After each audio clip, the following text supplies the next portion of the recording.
Tudo bem? Sim, tudo certo. Beleza. Então, assim, nessa finaleira, hoje nós vamos ver um pouquinho sobre NR12, finalização, né? Vou explicar para vocês, vocês trouxerem perguntas, e vou colocar alguma coisa sobre a NR9, que fala sobre os riscos químicos, físicos e biológicos. E aí, como eu disse, a NR26 fica para depois, então, tá? Então, assim, ó, vou compartilhar aqui a tela.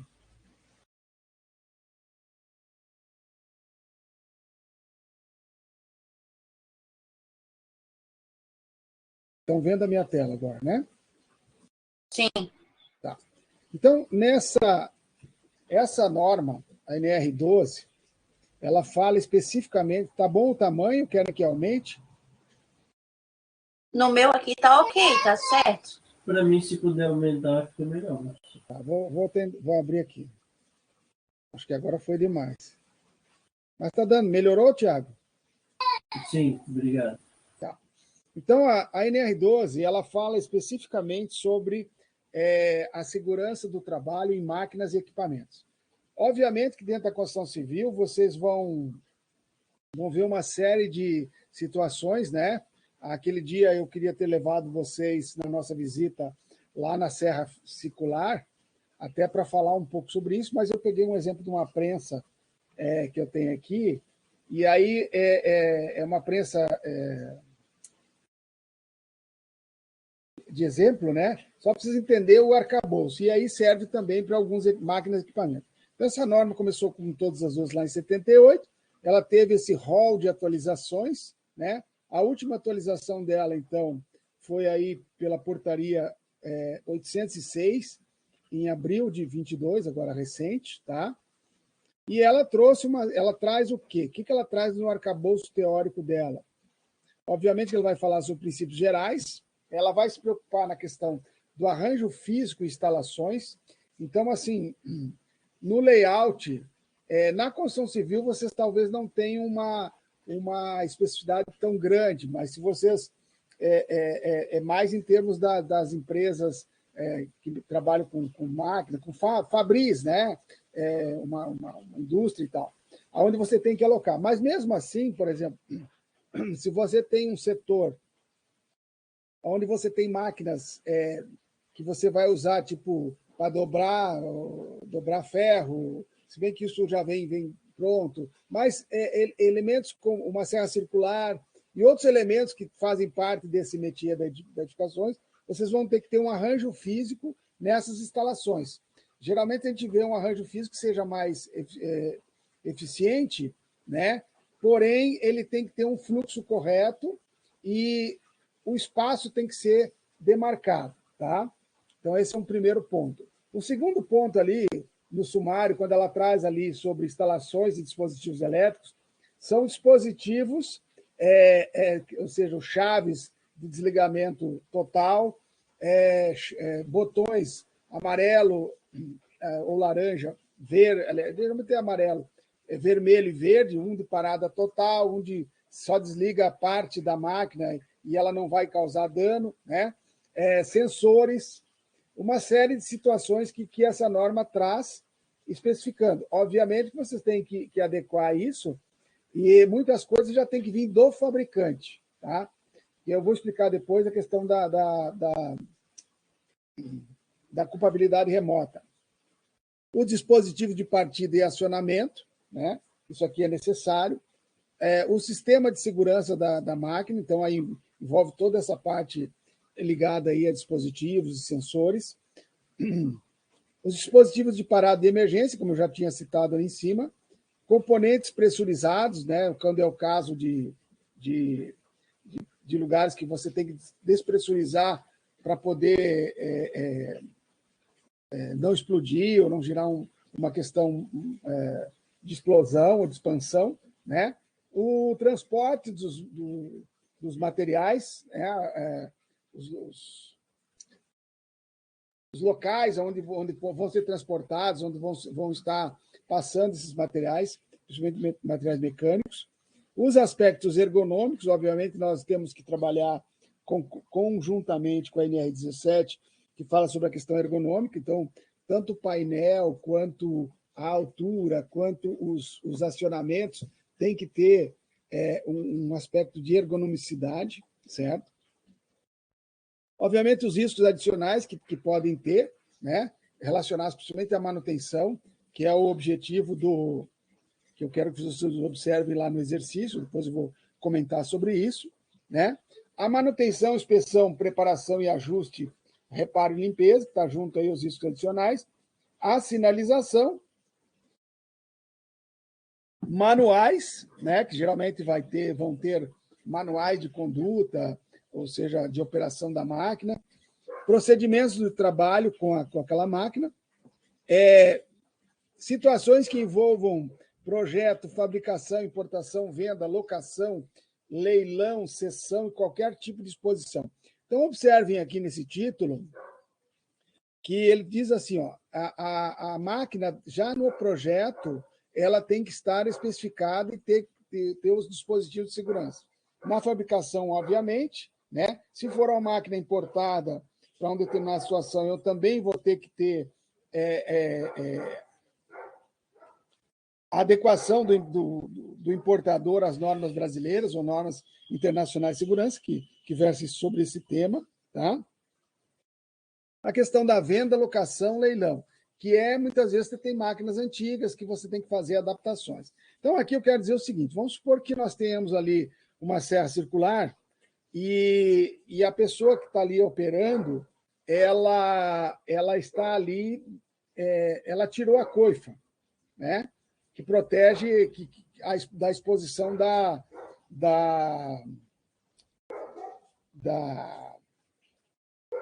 serra.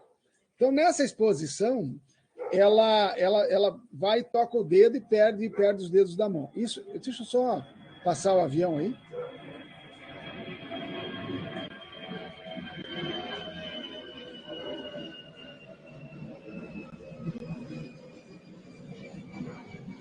Eu tenho esse problema. Bom, prosseguindo, então, é o seguinte. Então, ele cortou a mão, né? Porque ele tirou a coifa. A culpabilidade do operador, ela é visível. Porém, pode ser que tenha sido autorizada essa coifa, ou pode ser que a máquina, que essa serra não tivesse a coifa, certo? Então, de quem que como é que eu vou estabelecer isso? Quem autorizou a operação, né? Então pode ser culpado. Quem efetivamente instalou esse produto sem os devidos requisitos de segurança, né? Quem na empresa comprou isso, uma máquina antiga e sem os equipamentos de proteção necessários, né? Ou mesmo a empresa que fabricou, entenderam? Então, é uma sequência regressiva desde então aí a fabricação, a importação, até chegar no chão de fábrica quando aconteceu o acidente. É o que a gente chama de culpabilidade remota. Claro que no menor grau, né, que vai ser checado o envolvimento e todas as situações, mas isso tudo está ligado ao que a gente chama de culpabilidade remota. Está claro isso? Sim. Sim, sim. E atrelado a isso, a norma traz aí as exigências de capacitação, né? Ou seja, antes de qualquer operação com qualquer máquina que tenha partes móveis ou cortantes, é preciso que a pessoa tenha uma capacitação para usar, né? E isso tudo está previsto em norma, tudo isso é previsto e existe uma certa exigência com relação a isso, tá? E aí nós temos alguns dispositivos, né? Falando sobre os requisitos de detectores de presença, conteúdo, enfim. Aí fala que motosserra, prensas, são máquinas que mais tem a ver com a questão de algumas atividades comerciais, mas todas elas no seu arcabouço, tá ok? Alguma dúvida até aqui, gente? Aqui não. Também não, professor. Tá. Então, vamos ver aqui esse exemplo da prensa.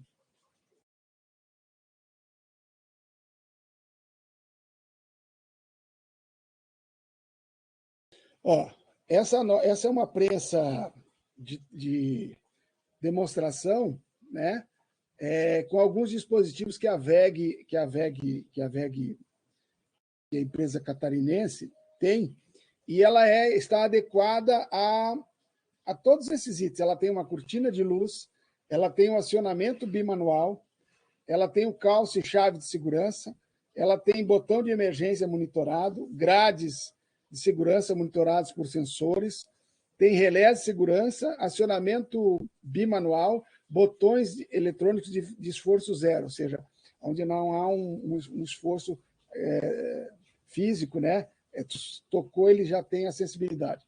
É claro que isso aqui seria o supra-sumo, a gente sabe que nem sempre a gente vai estar em condições de ter um material como esse, mas eu vou deixar o vídeo e vou comentando ao longo da consecução do vídeo, ok? Estão vendo a tela, né? Sim. Sim, senhor. O que eu falar? Então, aqui é uma prensa, né? Deixa eu só voltar um pouquinho. Ela é uma prensa, ela faz essas duas partes, né? Essa parte de cima tem um pistão, sobe e desce, né? E aí ele vai, vocês vão ver, aqui você já vê, inclusive, um pouquinho das cores, né? Professor, mas você falou que o vermelho é usado mais na incêndio. Eu acho também que aqui deveria ser laranja, mas tem um equívoco aí. Mas as outras partes estão vendo aqui as proteções, tudo onde tem os amarelos. Como eu não vou deixar isso da sinalização a posteriori, depois eu gostaria que vocês assistissem esse vídeo e verificassem ponto a ponto da simbologia das cores e das formas, tá? Então vamos continuar aqui. Esse é o simulador para demonstração de produtos para adequação de NR12, né? Interligação tudo em categoria 4. O sistema é tudo monitorado por um CLP de segurança, com módulo de expansão. Esse módulo ele faz a comunicação das falhas na IHM. Aqui nós temos todos os elementos ao qual estão interligados no sistema. E qualquer acionamento ou falha, ele sinaliza, né? Então, nós temos aqui a cortina de luz para proteção da invasão da área de risco. Console bimanual com os tipos de botões para acionamento, sendo aqui que é só para demonstração. Na prática, o console teria ou 2 palm switch, ou 2 soft switch, ou 2 soft touch. São todos botões de esforço zero, mas para acionamento vocês fazem a escolha de cada sistema, né? Vamos ligar a prensa, né? Está selecionado para o palm switch. Pela norma, foi acionado o calço de segurança, que é o rearme, a prensa entra em funcionamento. Vocês observem que ele toca aqui à direita e toca à esquerda. Tem que tocar junto, senão a máquina não opera. Se houver invasão da área de risco, essa área é protegida pela varredura da cortina de luz. Qualquer objeto maior que 29 milímetros que ultrapassar, ele faz a parada. A cortina está com rearme automático. Aqui vocês observam, isso aí serve também para uma serra circular, certo? Ela chegou a um determinado ponto de distanciamento, ela vai desacionar, certo? Obviamente que a gente não vê isso com frequência, tá? Ou seja, eu invadi, ela parou, eu volto a fazer acionamento, ela retorna a trabalhar. Proteções móveis, por norma, tem que ser protegido por chaves por atuador mecânico ou sensor magnético de segurança. Fez a abertura da porta, a máquina faz a parada. O porquê de utilizar uma chave mecânica e um sensor? Por norma, se o atuador quebra e fica dentro da chave, você perde a segurança. Se o parafuso do atuador quebrar, ele cai, a segurança é garantida. Então, ou utiliza uma chave e um sensor, ou somente um sensor. Tá? Como foi feita a parada através de sensores-chave, eu sou obrigado a apertar o rearme manual. Para adequar o acionamento, se o operador acionar um botão depois do outro, a máquina não parte. O sistema de controle de simultaneidade obriga que se acione os dois simultaneamente. Nós temos aqui uma chave, um cordão de segurança. Esse cordão você pode interligar até 60 metros.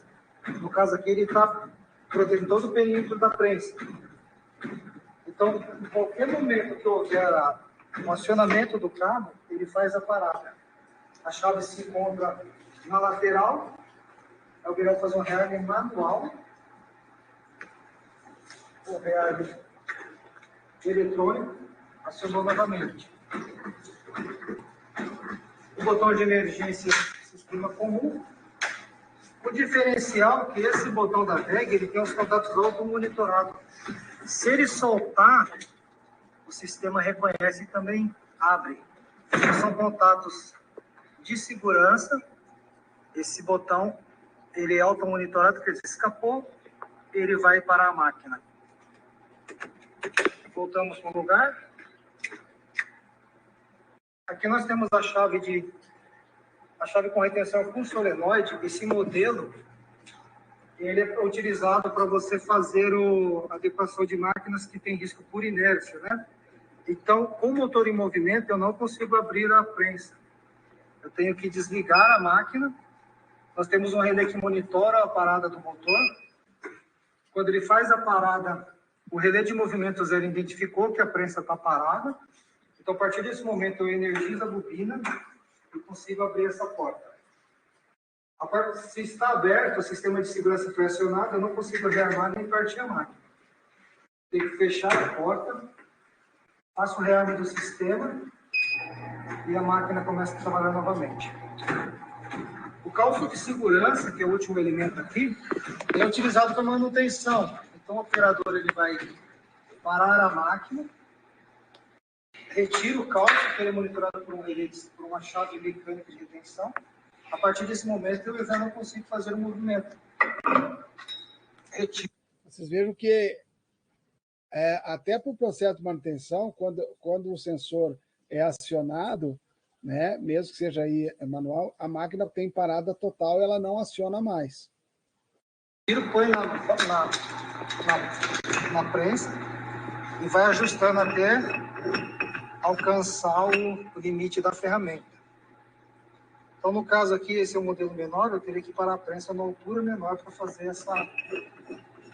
Vai até, vamos ver se ele vai na altura. Ele vai até 200, né? Então, seria até encostar. No caso aqui, eu teria que parar a prensa um pouquinho mais para baixo. Mas a parte funcional aqui seria isso. Volto para a posição. Então, deixa eu baixar um. Seria isso, né? Para a altura, né? Isso foi de apoio.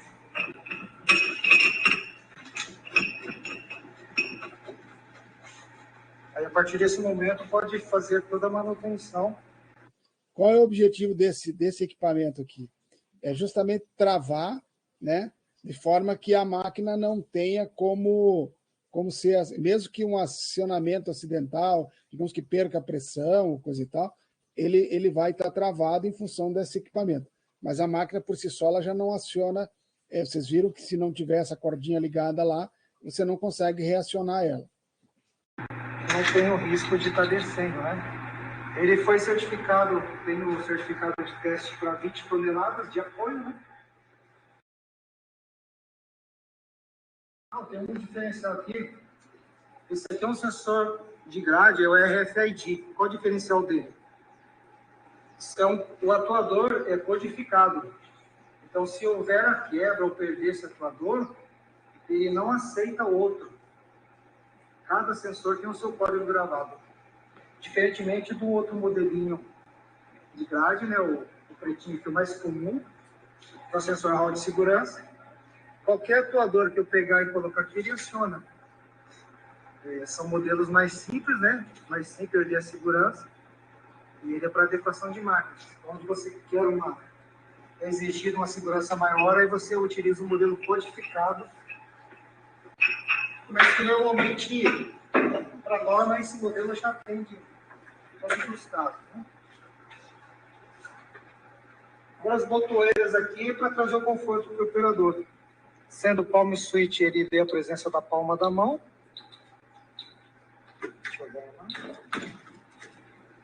Deixa eu mudar para... O soft switch são botoeiras óticas, né? Quando você faz a interrupção da barreira, ele faz o acionamento, sempre seguindo a mesma regra. Se acionar um depois do outro, ele não aciona. Acionou os dois, o outro modelo.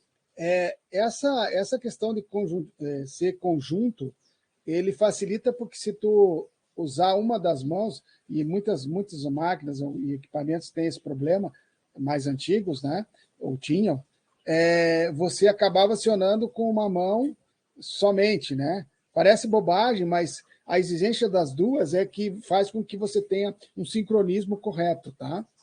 O modelo que nós temos para adequacionamento é o soft touch. Ele vê a estática da mão, colocou o dedo, ele já aciona, sendo a regra mesmo. Quem faz o monitoramento, o acionamento, é o relé que faz esse monitoramento. A botoeira era só manda o sinal.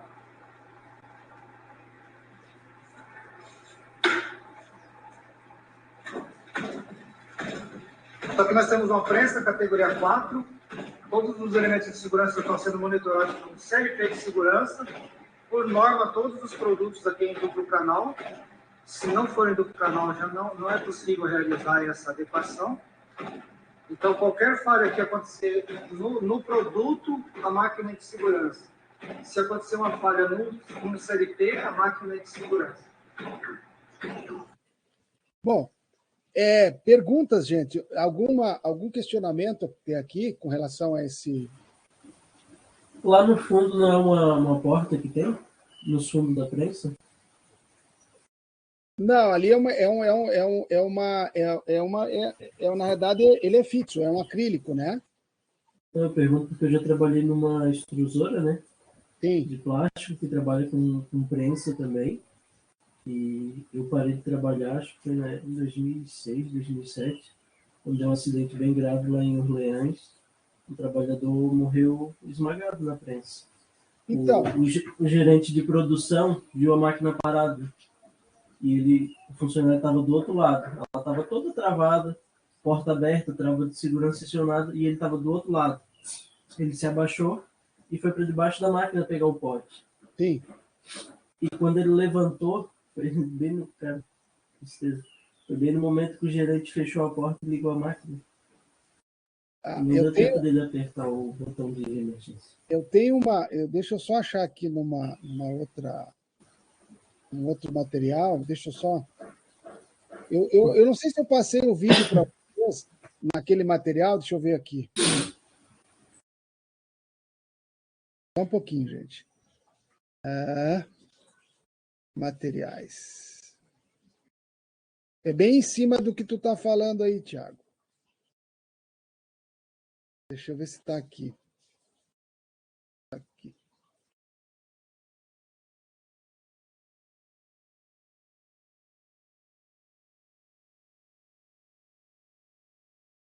Ó, esse vídeo aqui... Número 5? Acho que é esse aqui, ó. Isso aqui... Estão vendo a minha tela, né? Sim, senhor. Sim. Tá, então aqui, ó. É esse aqui mesmo.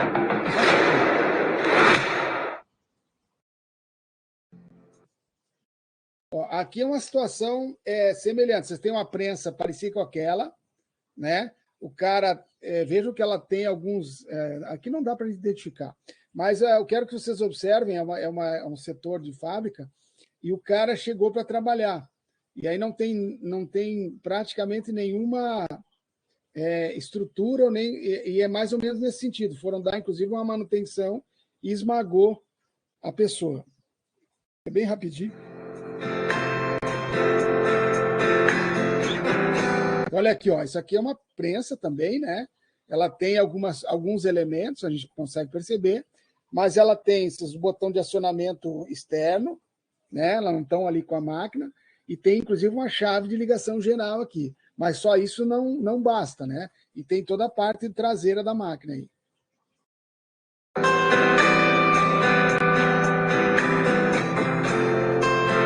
Chegou, detectou que não está funcionando, né? Apertou os dois sensores. Eu vou ligar.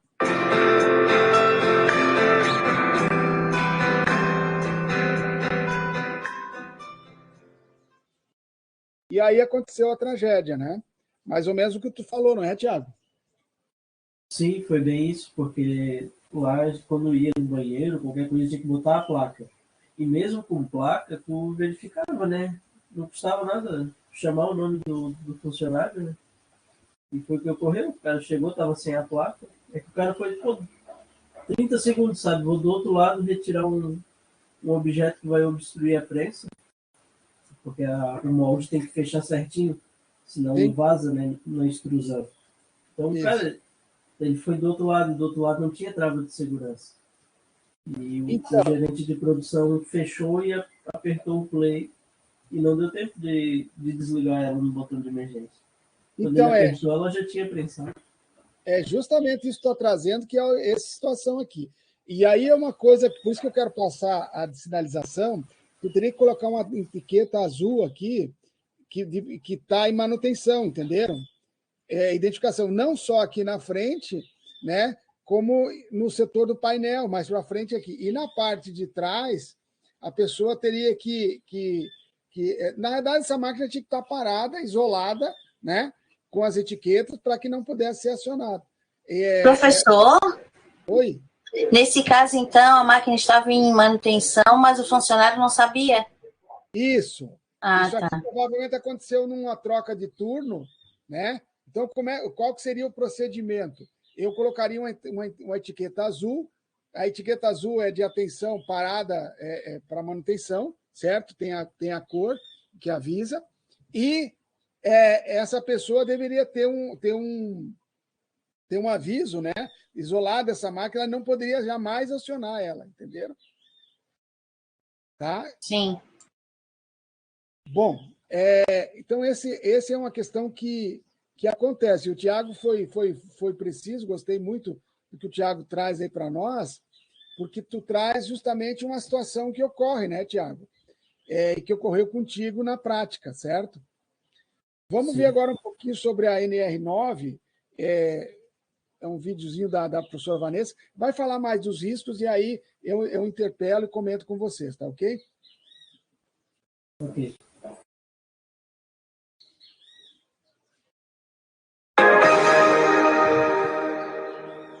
E aí, pessoal, tudo jóia?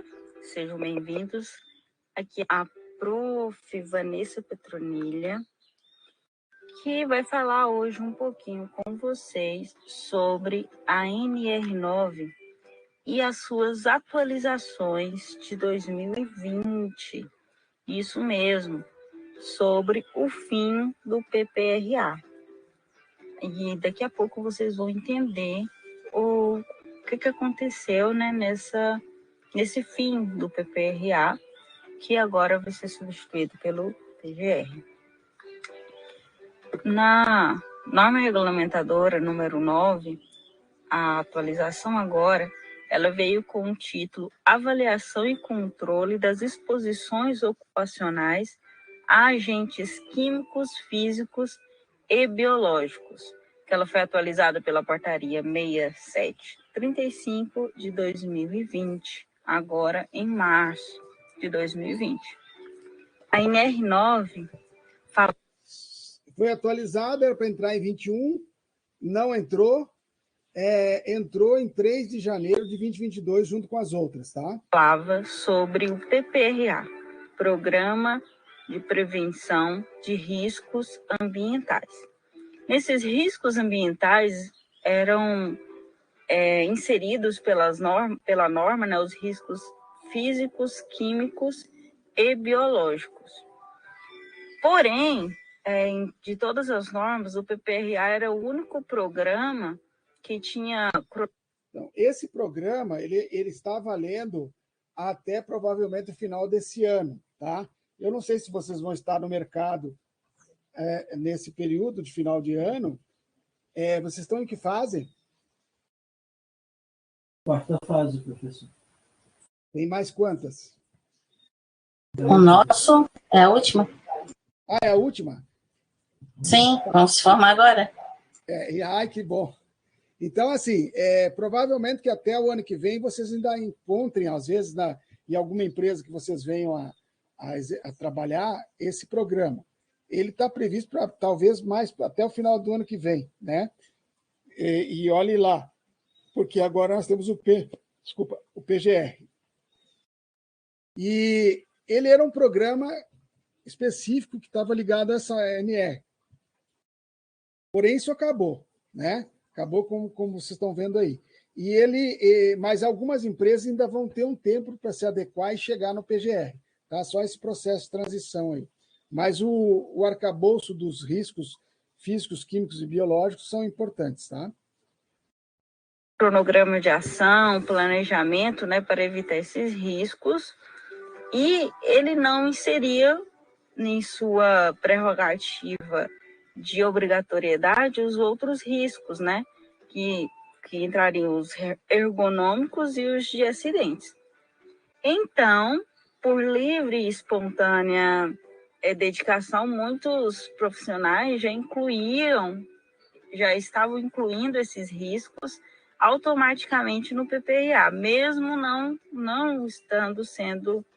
mesmo eles não sendo citados na norma, já de própria vontade inseriram esses riscos, o que foi considerado errado aí pela fiscalização, mas ela não penalizou, né, nenhuma instituição, nenhuma organização por estar fazendo assim.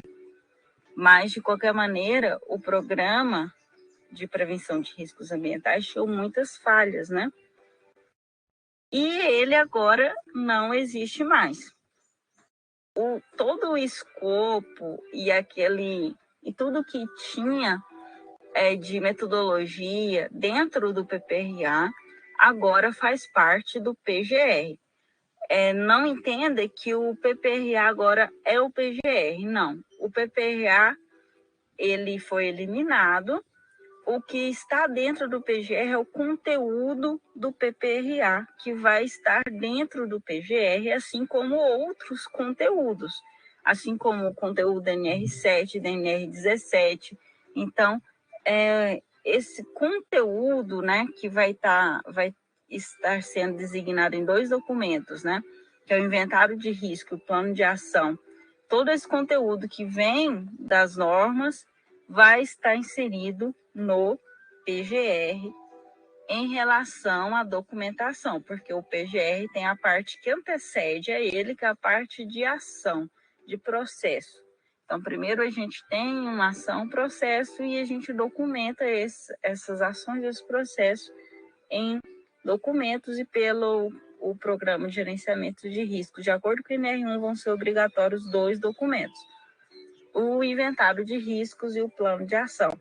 E dentro desse inventário de risco e plano de ação vai vir contendo o que já existia no PPRA.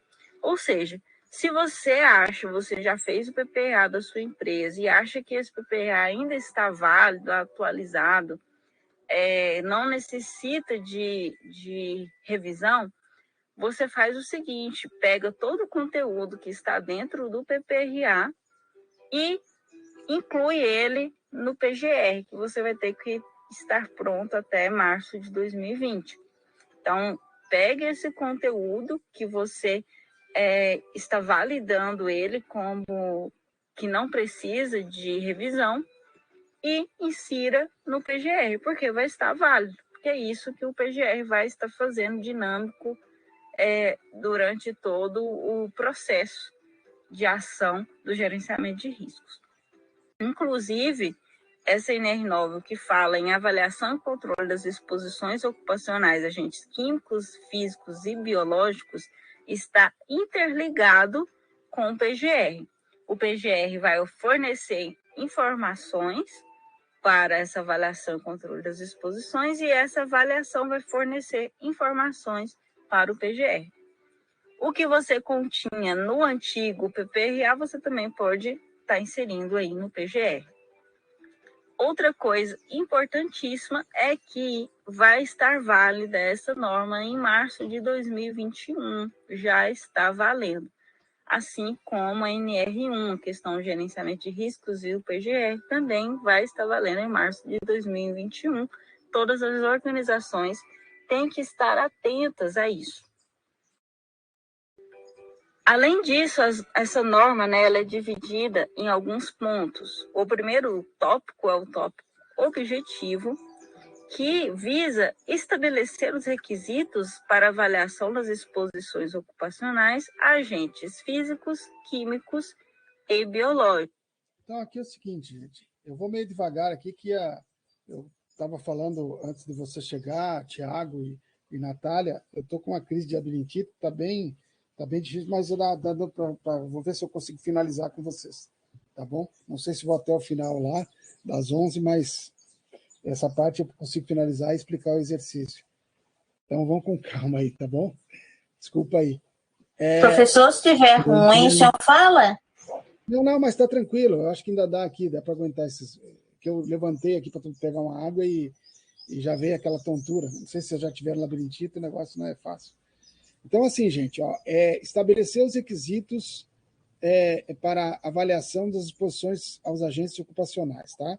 Então, no ambiente de trabalho, essa norma, ela que versa sobre esses 3 tipos de riscos. É o que mais vocês vão ter. Então, risco biológico, se for uma obra, tu vai ter caso de fungo, tu vai ter caso de animais de peçonha, e uma série de coisas que você pode incluir desde a base da obra até o final. Riscos químicos, obviamente, que são os solventes, das partes de pintura, tintura e outros elementos químicos que se usa numa determinada obra. E os riscos físicos são todos aqueles riscos ligados à questão de barulho, ruído, serra circular, moto, aquela que faz a compactação, que faz a quebra de concreto, mesmo perfuração, então tudo isso está ligado. E essa norma ela vai estabelecer exatamente os requisitos, né, para que a gente haja o controle em nível de obra desses 3 riscos aqui. Sim, aqueles mesmos agentes físicos, químicos e biológicos que a gente já conhecia, já fazia em mapa de risco, já analisava risco, são os mesmos. Mas agora tem os requisitos que vai haver a mais nessa norma nova da NR9. E quando identificados no programa de gerenciamento de riscos esses 3 agentes, ou um deles, né, que está previsto na NR1 PGR, deve-se subsidiá-lo quanto às medidas de prevenção para os riscos ocupacionais que vai estar descrita na NR9 em seus anexos. Agora a gente chega lá. O PGR, como eu já falei, vai fornecer informações para essa avaliação das exposições ocupacionais, quando identificados, né, pelo Programa de Gerenciamento de Riscos, os riscos físicos, químicos e biológicos. E o NR9, a avaliação também vai fornecer informações para o PGR, informações novas que forem necessárias. Esses agentes, né, físicos, químicos e biológicos são aqueles que a gente até conhecia pelas cores: físico verde, químico vermelho, biológico marrom. Aqui você tem também um pouquinho da nomenclatura e das cores, tá? Sempre que for risco químico, ele está numa identificação vermelha, tá? E ele se assemelha aí ao risco, à questão do incêndio, tá? Os biológicos na parte de marrom, né? E o físico de verde. E aqui vocês têm todos os tipos de riscos que são possíveis, tá? Continuam os mesmos, em questão, né, de físico: ruído, vibrações, radiações, frio, calor, pressões, umidade e os químicos: poeiras, fumos, neblinas, gases, vapores, névoas. O biológico: vírus, bactérias, fungos, parasitas, bacilos e etc. São os mesmos agentes. O campo de aplicação, que está descrito no tópico 9.2, vem falando que as medidas de prevenção estabelecidas na NR9 se aplicam onde houver exposições ocupacionais aos agentes físicos, químicos e biológicos.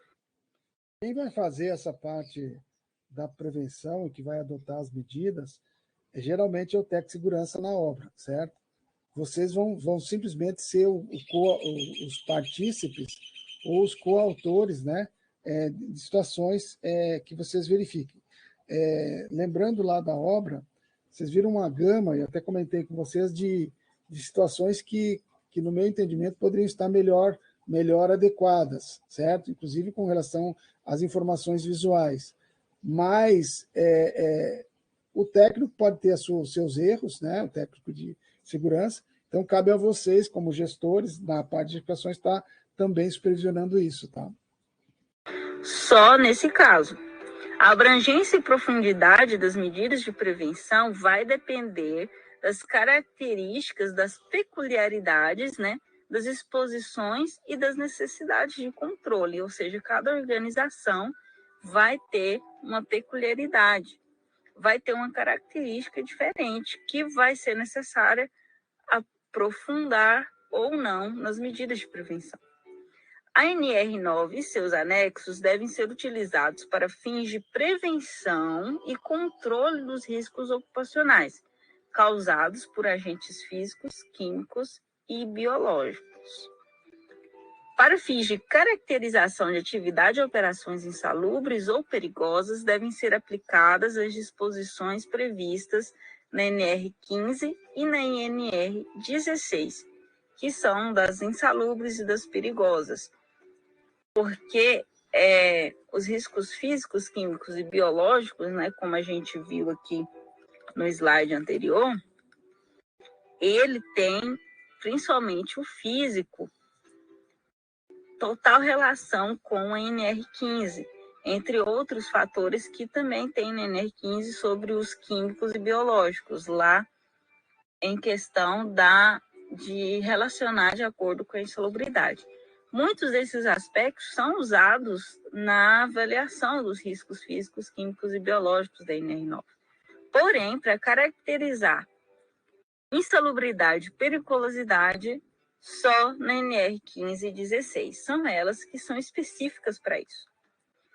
O item 9.3, que nos fala sobre a identificação das exposições ocupacionais aos agentes físicos, químicos e biológicos, vem falando que a identificação das exposições ocupacionais aos agentes físicos, químicos e biológicos devem considerar a descrição das atividades, identificação do agente e formas de exposição, possíveis lesões ou agravos à saúde relacionados às exposições identificadas, fatores determinantes da exposição, medidas de prevenção já existentes, identificação dos grupos de trabalhadores expostos que devem estar identificados, né, nessa avaliação de exposições ocupacionais a agentes físicos, químicos e biológicos. O item 9.4, que fala da avaliação das exposições ocupacionais aos agentes físicos, químicos e biológicos, nos diz que deve ser realizada uma análise preliminar das atividades de trabalho e dos dados já disponíveis relativos aos agentes físicos, químicos e biológicos, a fim de determinar a necessidade de adoção direta de medidas de prevenção ou de realização de avaliações qualitativas ou, quando aplicáveis, das avaliações quantitativas. Ou seja, se já existir algum dado disponível, né, sobre agentes físicos, químicos e biológicos, já deve ter em mente que ou a gente já entra com medida de prevenção de cara, ou a gente faz uma avaliação mais profunda qualitativamente, ou a gente entra na questão quantitativa, se for necessário. No caso da questão quantitativa, a gente deve realizar, né, para comprovar o controle da exposição ocupacional aos agentes identificados, dimensionar a exposição ocupacional dos grupos de trabalhadores e subsidiar o equacionamento das medidas de prevenção. Essas são os motivos de se utilizar a avaliação quantitativa quando necessário. O item 9.5 vem falando sobre as medidas de prevenção e controle das exposições ocupacionais aos agentes físicos, químicos e biológicos. Essas medidas de prevenção vão estar nos anexos, só que esses anexos estão em construção, não estão prontos ainda. Então, as medidas de prevenção vão depender desses anexos. Logo, por causa desse motivo, vai ser necessário utilizar,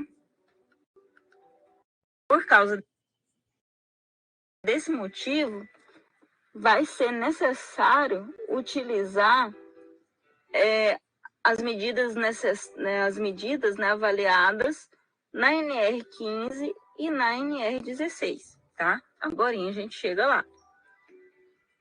Mas para complementar, a gente viu, já falamos quando estávamos lá no vídeo da NR1, já falamos no vídeo do PGR, GRO, e vou novamente falar aqui para vocês.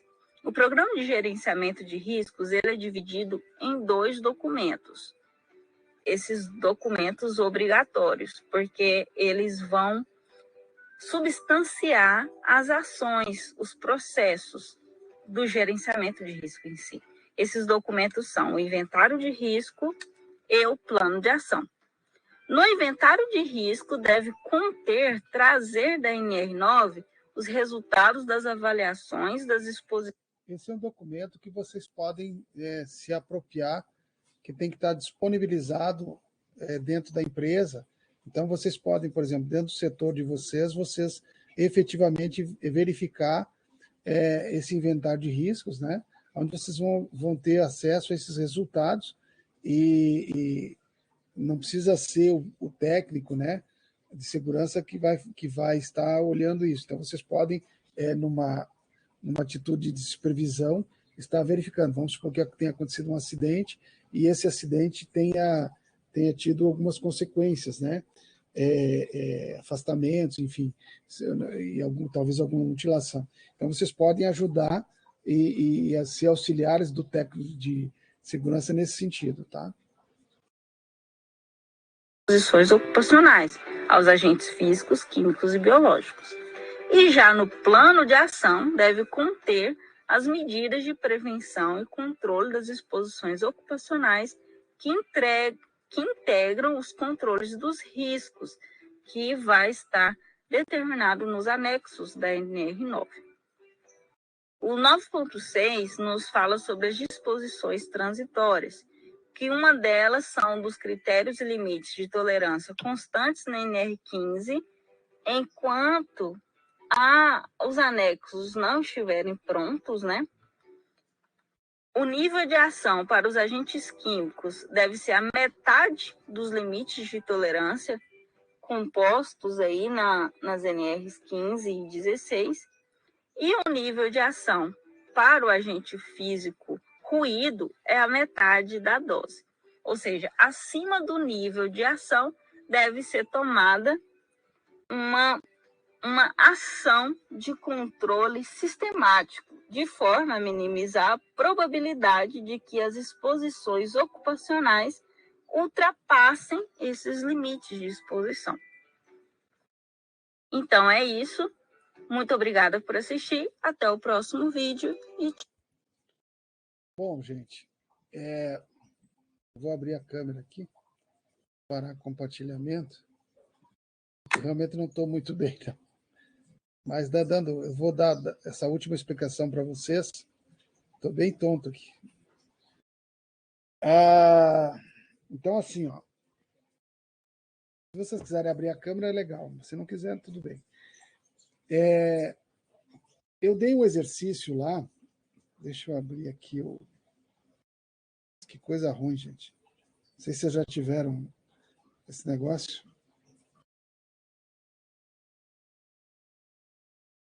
Então, aí... Não, nunca tive. Abriu, professor. Tentei abrir a câmera, não deu, professor. Demorou, não sei se é a internet. Tranquilo. Deixa eu pegar a atividade de vocês. Eu vou lá na atividade.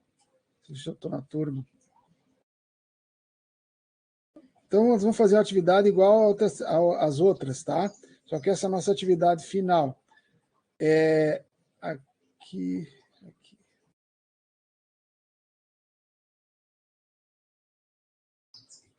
ela vai abrir semana que vem, tá? E aí é o seguinte, esse link aqui, ó,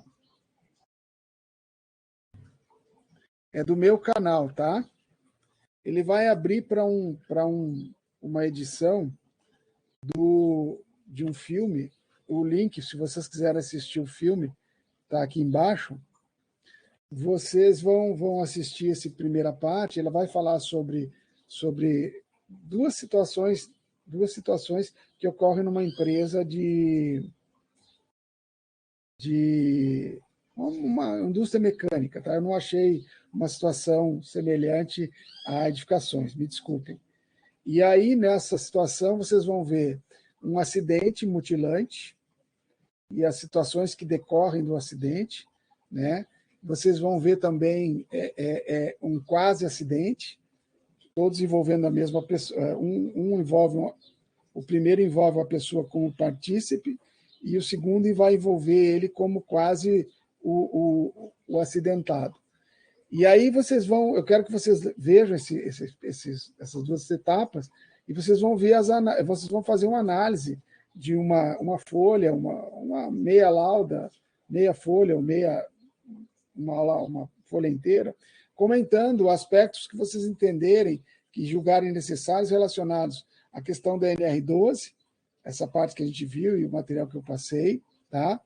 E aquilo que vocês verificam de falhas da segurança que gerou, né, o acidente mutilante e falhas de segurança que geraram o quase acidente, tá? E aí depois nós vamos fazer na outra semana, no dia a posteriori, uma discussão sobre os pontos, tá? Para fazer o fechamento e até ver o que vocês entenderam e quais as dúvidas que surgiram ao longo do exercício. Tudo bem? Sim, tudo certo. O exercício abre, então, para vocês na semana que vem, no horário da aula, tá? Se vocês quiserem que eu esteja presente, tudo bem, se não, vocês podem fazer, como diz, assíncrono, né? Como está aqui, e aí nós explicamos e finalizamos isso na próxima aula presencial, não, desculpem, a próxima aula após o exercício, tá bom? Ok, professor. Eu vou ter que parar porque eu não estou me sentindo bem. Estou quase aqui na... Ok, se cuida. O senhor está sozinho? Estou sozinho, mas eu tenho o pessoal vizinho aqui que dá para... Qualquer coisa eu peço para me ajudar. Mas obrigado pela atenção, André. Tá bom? Qualquer coisa chama aí. Tá, não, tranquilo. Muito obrigado, gente. Uma boa recuperação para o senhor, então. Obrigado. Até mais. Tchau, tchau. Bom descanso, professor. Vai dirigir. Não. Então, vou até ver. Eu tenho aula à tarde, eu vou avisar minhas chefias que eu não vou poder ir. Tá bom? Um abraço. Boa semana. Tchau. Obrigado pela aula. Isso aí.